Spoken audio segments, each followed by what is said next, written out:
All right, so we're still in Excel, and we're going to calculate a few things using the data that we have recorded from our ball throw. And again, I would suggest that you guys really just focus on one or maybe two things for your calculations, but we're going to look at a couple different things just as examples using this data set. The first and probably the easiest thing is how high did the ball fly, right? So how high was I able to throw it?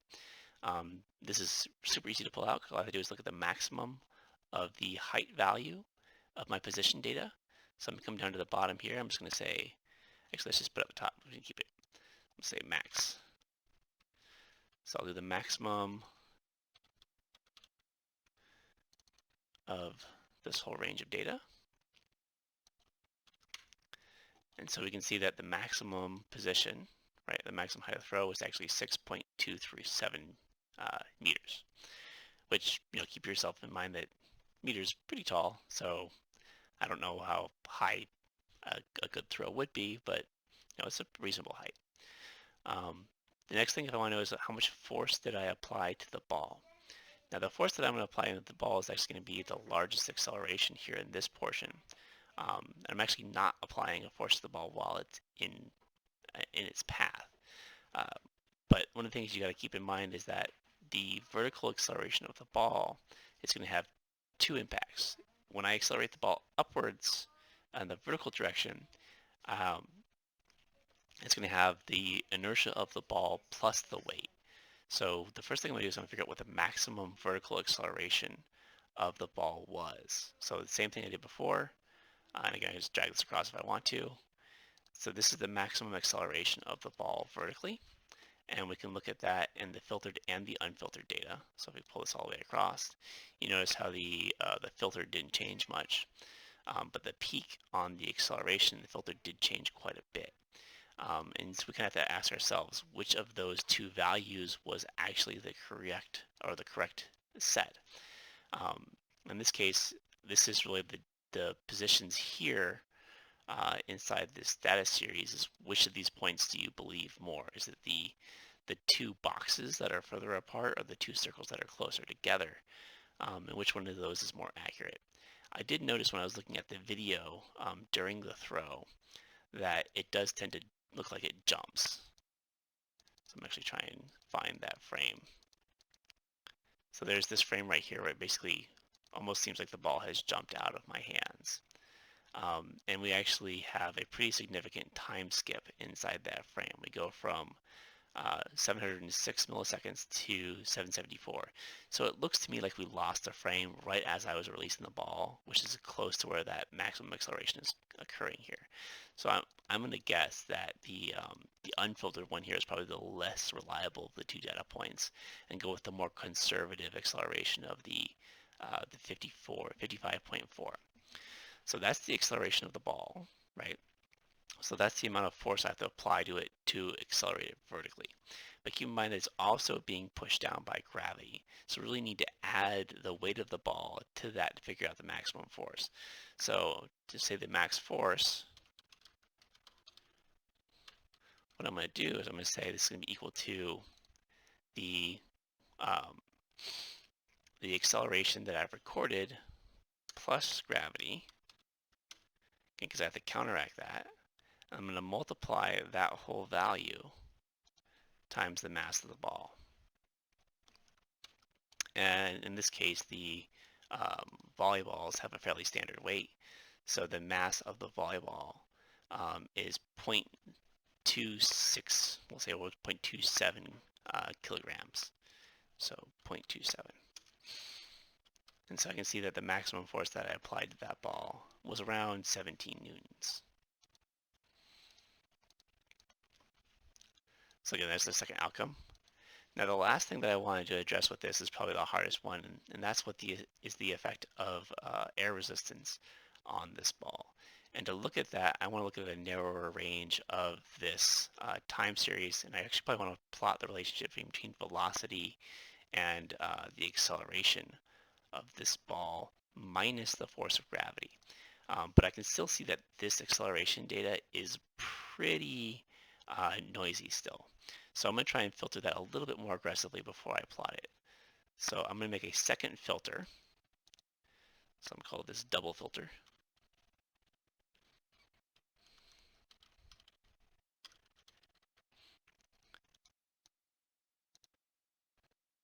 And then we're still going to do this in the X and the Y. I'm going to use the same basic algorithm that I used for my original filter, but I'm just going to move the values over and make them more aggressive. So I'm going to start with the filtered acceleration. I'm actually going to use a 5-point filter instead of a 3-point filter, which means that the first one that I can really keep is going to be this point right here. But again, if you keep in mind that I'm not going to actually be looking at the first part of the throw on this, I'm only looking at the second part of the throw. Sacrificing that additional data is not that big of a deal. So again, there's the 5-point filter. And this is a 5-point filter put on top of a 3-point filter, which changes the dynamics of how the filter behaves a little bit. But again, it's a more aggressive filtering than the previous one. So I'm going to drag that down. I need to stop before the end here. And then I'm going to add this to my, my original plot here by copying and pasting it.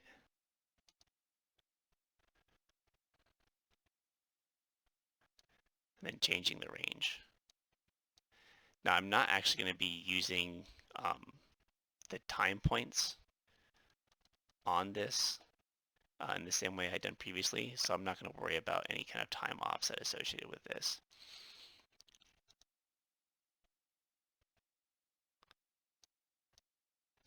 And you can see that we're getting a not a perfectly smooth line here, but the amount of variation in this has come down pretty substantially, right? So now what I want to do is I actually want to take that filtered, the double filtered acceleration and plot that versus the velocity in the horizontal direction. So here's my filtered velocity. I'll use that. I'm going to hold control, or sorry, not control. Yeah, control. Head shift instead of control. I'm going to plot that versus my acceleration.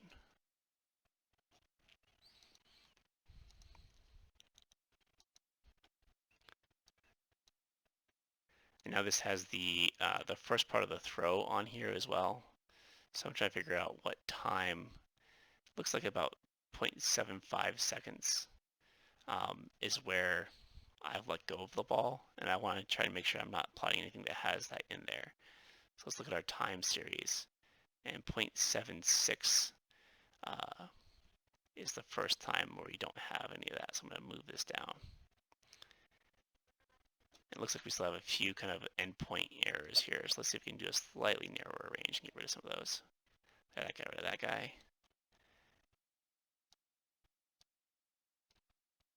There we go. Now we've got a pretty clean plot here. And let's scale this down a little bit. Oh, wait, we need to subtract. Well, let's leave that there, but we'll calculate the force as a resultant of this.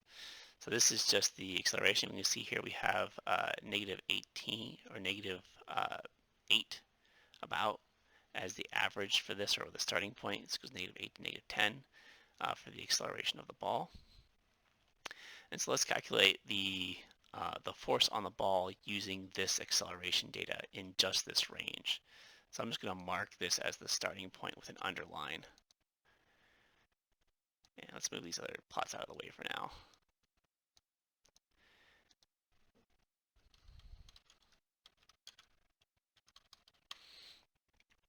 So if the ball was in free fall, true free fall, it should accelerate at negative 9.81 meters per second.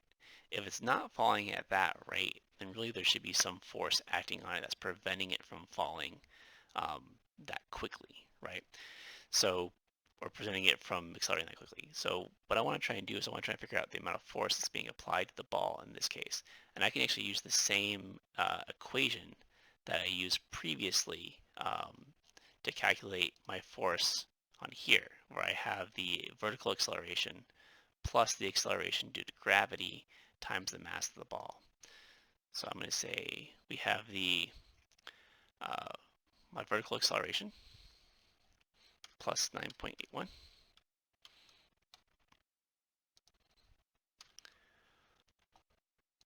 And multiply that times the mass of the ball, which I think we use 0.27.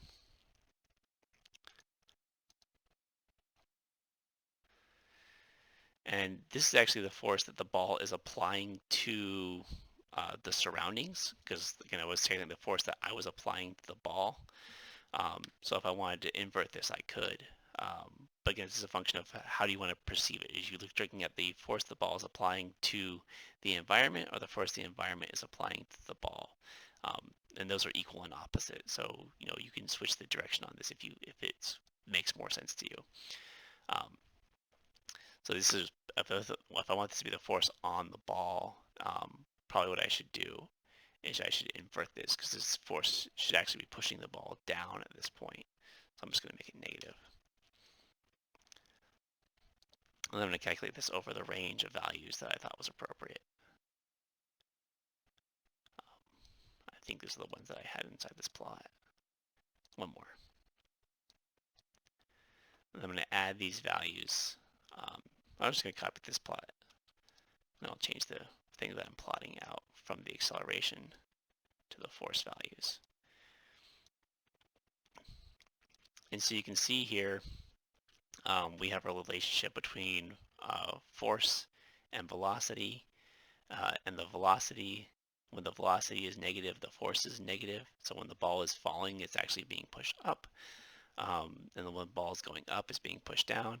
Although there's not a clear kind of trend here, because just noise inside the data. So if I had a more accurate system, then I could probably see this a little bit better. But you can see there is a bit of a relationship between how fast the ball is traveling and the impact of the resistance on its path. It's a little hard to measure, but we do have some trend here. And if we wanted to, we could try to do a best fit approximation of this. So I could add a trend line to this. And really this should be a zero intercept trend line. Although it doesn't necessarily need to be a linear line, it should actually be a polynomial. And it should actually be the same in both directions. So there's still some errors here, but it's not too bad. Let's actually see what the R-squared barrier is. So it's kind of R-squared of 0.5, which is kind of a so-so fit to the data set. And if we had done this many times, we could use the replications of the data to try to get better values on this. Also, there's wind being counted into this, and we don't have a perfectly aligned system or really good cameras, and all those affect the data. So I would say this is a little bit inconclusive, but it shows a trend towards the resistance to the gravity, or to the air. All right. So the next thing you guys need to do is think about what you would like to record and how you would like to report it.